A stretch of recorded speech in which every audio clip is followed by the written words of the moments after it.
Welcome to day 7 of the 100-day FPGA series. In the last video, we have made a mini project based on the smaller things that we have learned in day 1, day 2, day 3 and day 4 and day 5, right? So all those smaller concepts we used and made a simple project, and this shows the strength of the FPGA based project creations, right? We need to just combine smaller things that we are learning along the way, and we can create a very nice project for ourselves. So let's get into this. So today we are going to see how we can basically implement any Boolean function on a given on an FPGA, and I'll show you how you can use user defined primitives to do that, right? So in Verilog there is something known as user defined primitives. We are going to use it for implementing stuff. So first off, let's start with Boolean functions, right? This is going to be a slightly conceptual thing. We need to cover all these basics to get into advanced designs, right? So let's see. Any Boolean function, as you know, can be represented using a truth table, right?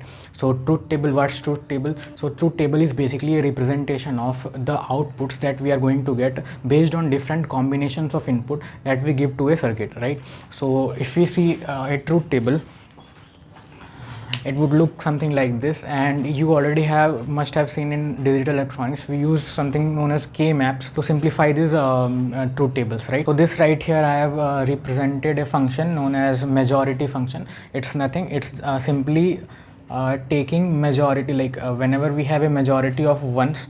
So what does majority of ones means?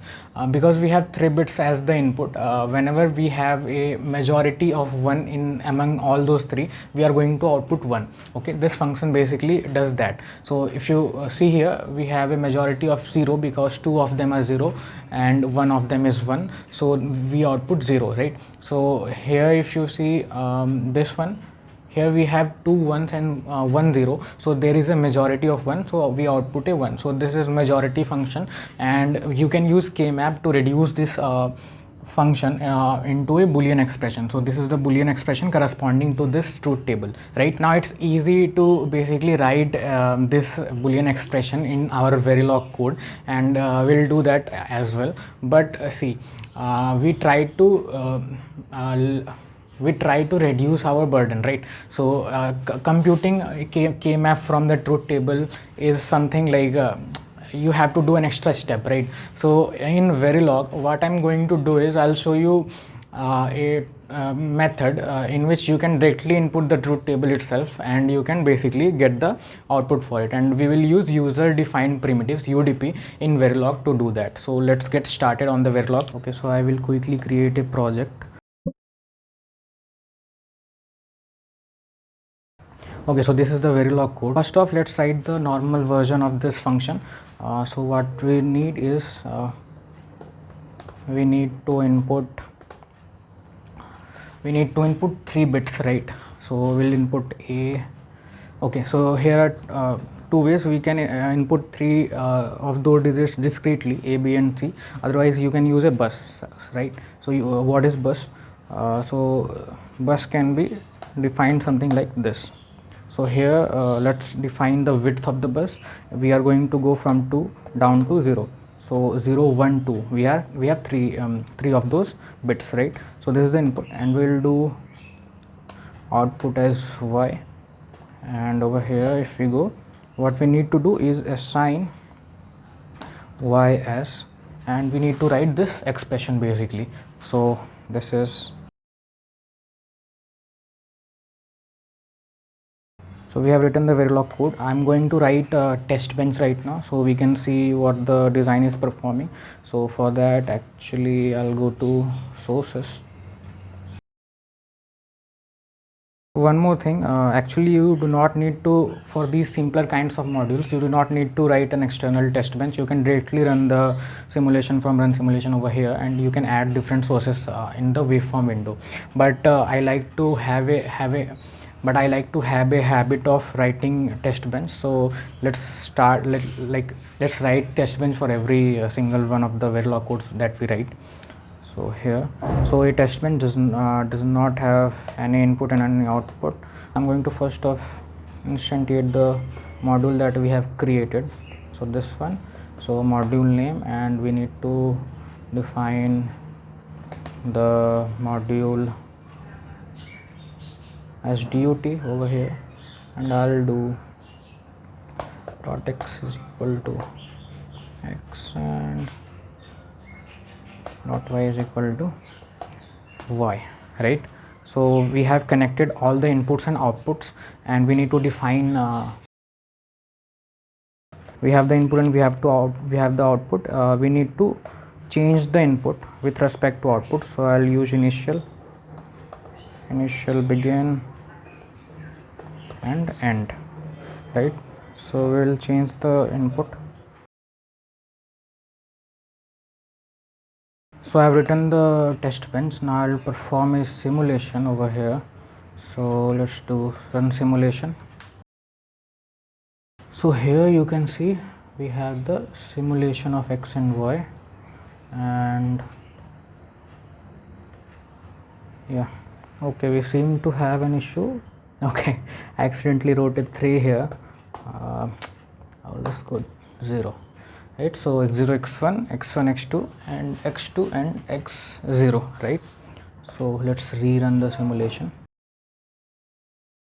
So here you can see whenever we have a majority, like here we can see we have a 1 over here, we do not have a majority over here, and we have a majority on all this region, right? So we have a 1 constant. So we have verified the Verilog that we have designed using this expression. Now what we are going to do, we will basically use this entire truth table directly using primitives, right? So let's write that. Here I'll define a primitive. So how is a primitive defined? For primitive, you basically it is defined like a module only, but you will write keywords primitive and end primitive, right? So I'll write it. So primitive and end primitive. Okay, again primitive will have a name of its own, so let's call this primitive as majority, and I'll provide the list. Okay, this also has inputs and outputs, so just like the Verilog, just like the modules. So I'll write. Okay, so we have defined the primitive. Now every primitive has a table. Okay, now that is the table basically that defines its behavior, inputs and output behavior. So in that table we are going to write this truth table, okay, so that we can basically mimic this function. So I'll write table. Okay, so I'll define the output first. We are going to apply this combination and this colon, and this is the output. This is the format of the table. Now go to 0 0 1, and I'll write this entire truth table in this format. Okay, so I've written the primitive over here, and now what I need to do is to call the primitive. Okay, so instead of this, what we are going to do is call this primitive. The first port is an output port, and we can just use mapping. In this case you can also use dot operator, so we'll just use mapping and output, and let's do something like x.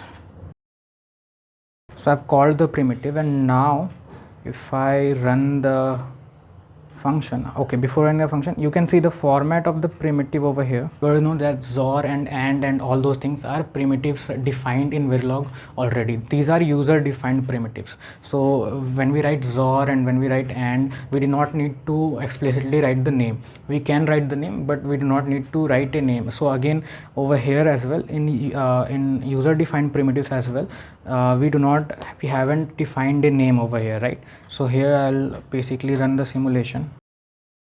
As you can see, it behaves exactly the same as it was behaving in the expression one, right? So we have used the primitives over here to basically converge an entire table, and we do not have to solve k-map over here. So in using this method, we can basically do any Boolean function. If we know the behavior of the circuit, we basically can define a primitive. So this is not just used for defining a Boolean expression. Basically anything that is used in majority, like some kind of a function. If you are using a majority times, you can just define it as primitive and you can always call it, right? So this is a method which we can use in complex programs as well. Okay, so I've shown you how you can use user defined primitives, and I've shown you the simulation of by using user defined primitives. Now the issue with primitives is that in Vivado primitives are not supported. Okay, so this is the catch. Like in simulation it is supported, but when you go into the synthesis, it will not be supported. So we basically need to find an alternative to replace this primitive thing, and we are going to use case statements. Okay, right? Because table is also not supported inside module. If you remove primitives and write module and end module, table will not be supported there. So you have to write case statements inside the modules. Okay, this is the alternative. If you are going for strictly simulation based project, then you can use primitives. Otherwise, if your plan is to put it on the FPGA, don't use primitives. Okay, so I'll modify this primitive thing and I'll write it in module form.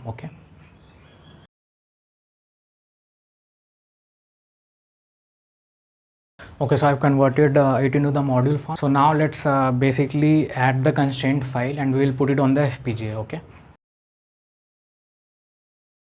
so as you can see, bitstream generation is completed. I'll put this on the FPGA. So I'll do auto connect and just program the FPGA now. Program device and enter. So here's my Nexys 4 DDR FPGA. Okay, so these three switches are basically the three bits that we have seen in the truth table.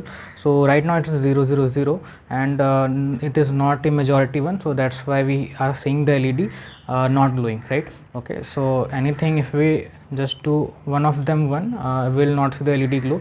If we have a majority of one, so let's say 0 1 1, we are going to see the LED glowing. Okay, so as you can see, any two, if you can put it here, and these two as well. So this Boolean expression is implemented on the FPGA. Okay, so this expression, this Boolean function is basically implemented on the FPGA, and so if you have any Boolean function, you have these three methods that I told you. First off, you can use K-map to convert the truth table into a Boolean expression, and you can write that in Verilog simply. And the other thing is user defined primitives. So in Verilog we have user defined primitives, but as you saw, those only work in simulation environments. Okay, in Vivado they are not supported in synthesis, so you cannot put it on the FPGA.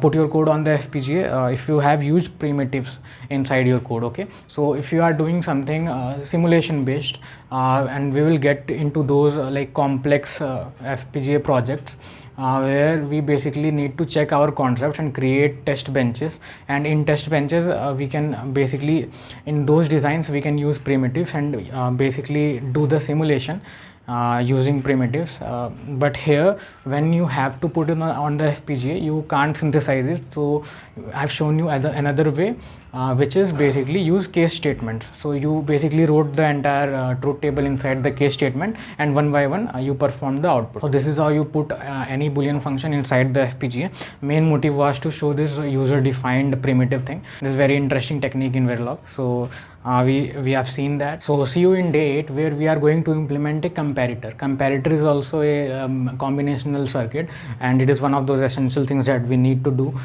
So we will finish that as well. So see you in day 8. Thanks for watching.